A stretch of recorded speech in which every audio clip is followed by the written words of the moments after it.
শিশুদের সাথে প্রিয় নবীজির আচরণ কেমন ছিল? আমরা সিরাতে এবং হাদিসের দিকে যদি তাকাই তাহলে দেখব প্রিয় নবীজি শিশুদেরকে তাহনিক করে দিতেন। তাহনিক তাহনিক শব্দটির সাথে কি আপনারা পরিচিত? নাম শুনেছেন?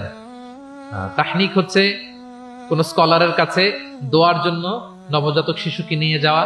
সে স্কলার খেজুর খেয়ে তার মুখের লালা মিশ্রিত খেজুরের রস দোয়া হিসেবে নবজাতক শিশুর মুখে দিয়ে দিবে। এটাকে বলে তাহনিক। এটাকে কি বলে? আমি করেছি অনেক জায়গায়। অনেক মা বাবা তাদের সন্তানদেরকে নিয়ে এসেছে খেজুর নিয়ে, তা আমরা বিশ্বনবীর সুন্নাহ হিসেবে এটা করে দিয়েছি। আল্লাহ রাসূল সাল্লাল্লাহু আলাইহি সাল্লামের কাছে তাহনিক করতে সাহাবারা আসতো, তিনি শিশুদেরকে পরম মমতায় তাহনিক করে দিতেন।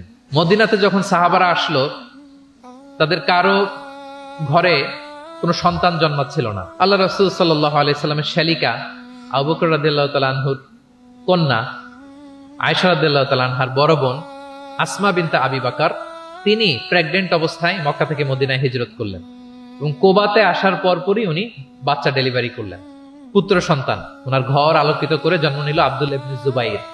মদিনায় আনন্দের হিল্লোল বয়ে গেল, কারণ ইহুদিরা বলছিল এই যে মুসলমানদের ঘরে কোনো সন্তান হয় না, সন্তান হয় না।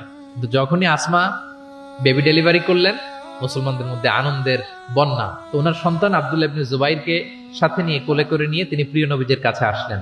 এসে বললেন, ইয়া রাসূলুল্লাহ, আপনি আমার সন্তানের জন্য দোয়া করে দিন। আল্লাহ রাসূল সাল্লাল্লাহু আলাইহি ওয়াসাল্লাম একটা খেজুর নিয়ে, খেজুর চিবিয়ে ওনার লালা মোবারক মিশ্রিত বরকতময় লালা নিয়ে, খেজুরের রস নিয়ে আব্দুল্লাহ ইবনে জুবাইরের মুখের মধ্যে দিয়ে দিয়েছেন। তো এজন্য আসমা বিনতে আবু বকর সবসময় গর্ব করে বলতেন যে আমার কলিজার টুকরা সন্তান আব্দুল্লাহর পাকস্থলীতে সর্বপ্রথম পৌঁছেছে প্রিয় নবীর লালা মিশ্রিত খেজুরের রস। সুবহানাল্লাহ। আল্লাহ রাসূল সাল্লাল্লাহু আলাইহি ওয়াসাল্লাম এরকম তাহনিক করতেন। আপনারাও সুযোগ হলে আপনাদের স্থানীয় যে স্কলাররা আছেন, ভালো স্কলার, আল্লাহওয়ালা মানুষ, তাদের কাছে সন্তানদেরকে নিয়ে তাহনিক করাবে। প্রিয় নবীজি তাহনিক করতেন। শিশু সন্তানদেরকে তিনি কোলে নিতেন। হাদিসে এসছে অনেক বাচ্চাকে তিনি কোলে নিয়েছেন এবং ওই বাচ্চা আল্লাহর হাবিব সাল্লাল্লাহু আলাইহি সাল্লামের জামার মধ্যে প্রস্রাব করে দিয়েছে, এটাও হাদিসে এসছে। এরকম ইনসিডেন্টও ঘটেছে। তিনি বাচ্চাদেরকে আগে সালাম দিতেন। কি করতেন? আমরা দেই, এই যে ছোট বাচ্চারা বলতেছে না, ওদের পক্ষে গেছে কথা। এই জন্য তোমাদের আব্বু আম্মু তোমাদেরকে আগে সালাম দেয় না? দেয় নাকি দেয় না? তাহলে আমরা আগে সালাম দিব বাচ্চাদের। আমাদের সালাম দেয়া দেখেই তারাও সালামের ব্যাপারে আস্তে আস্তে অভ্যস্ত হবে।